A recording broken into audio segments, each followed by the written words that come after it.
উন্মত্ত কুকুরের তাণ্ডব। বর্তমানে আহত হয়েছেন 15 জন, অন্যদিকে 4 জনকে গুরুতর অবস্থায় রেফার করা হয়েছে হাসপাতালে। জানা গেছে মোহনপুর এই ঘটনাটি ঘটেছে এবং তার পাশাপাশি এও খবর যে প্রাথমিক স্বাস্থ্য কেন্দ্রের অধীন গুচামুড়া, তালতলা ও সোনাতলা এলাকায় উন্মত্ত কুকুরের আক্রমণে শিশু ও বৃদ্ধ সহ অন্তত 15 জনের আহত হয়েছেন। আহতদের মধ্যে 4 জনের অবস্থা গুরুতর হওয়ায় তাদের জিবি হাসপাতালে রেফার করা হয়েছে। স্থানীয় সূত্রে খবর যে হঠাৎ করে একটি উন্মত্ত কুকুর এলাকায় একের পর এক পথচারী ও বাসিন্দাদের উপর হামলা চালিয়েছে। আর এক মুহূর্তের মধ্যেই আতঙ্ক ছড়িয়ে পড়ে গোটা এলাকায় এবং আহতদের দ্রুত উদ্ধার করে প্রথমে বামুটিয়া প্রাথমিক স্বাস্থ্য কেন্দ্রে নিয়ে যাওয়া হয়। এরপরে গুরুতর আহত 4 জনকে উন্নত চিকিৎসার জন্য জিবি হাসপাতালে স্থানান্তরিত করা হয়েছে। ঘটনার পর সংবাদ মাধ্যমের মুখোমুখি হয়ে আক্রান্তরা সেই অভিজ্ঞতার কথা জানিয়েছেন। শুনুন কি বললেন তিনি এবং তার পাশাপাশি অন্যদিকে হাসপাতাল ইনচার্জ কি জানাচ্ছেন, শুনুন। এসে আমি চিৎকার চেঁচামেচি করতেছি, তখন কুকুরটা গেটের মধ্যে, কুকুরটা হঠাৎ করে আমার পেছন থেকে আসে।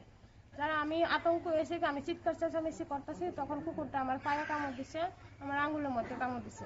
আমার চিৎকার চেঁচামেচি শুনে আমার স্বামী এবং আমার কাকা শ্বশুর তারা সবাই পেছন থেকে লাঠি লাঠি নিয়ে আসলো আর কি। তারা সে তার মধ্যে কুত্তারা লাগল পাইছে না, তারা গেছে।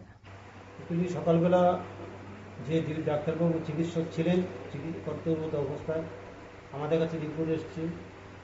অ্যাজ পার রেকর্ড দেখে থাকবেন যে সকালবেলা কিছু মানুষ কুকুর কামড়ে আক্রান্ত হয়ে হাসপাতালে রয়েছে।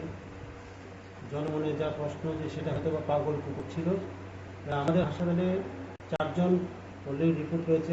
ওদের যে আঘাতটা একটু বেশি ছিল, যার জন্য ওরা এখান থেকে জিবি হাসপাতালে রেফার হয়েছে। 4 জন পেশেন্ট ছিল। তো এখন যে কাজটা করা দরকার, যে ওই কুকুরটাকে যে শুনেছি কুকুরটা নাকি হয়তো বা কেউ সাধারণ নাগরিকরা যারা ভীতিটা পাগল কুকুর ওরাও মারা গেছে শুনলাম।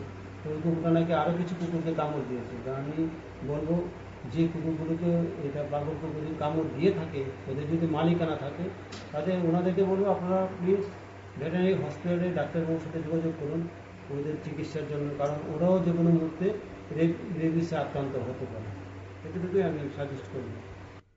বামুটিয়া প্রাথমিক স্বাস্থ্য কেন্দ্রের ইনচার্জ ডক্টর অভিজিৎ দাশগুপ্ত তিনি জানান যে প্রাথমিক চিকিৎসার পর 4 জনকে জিবি হাসপাতালে রেফার করা হয়েছে।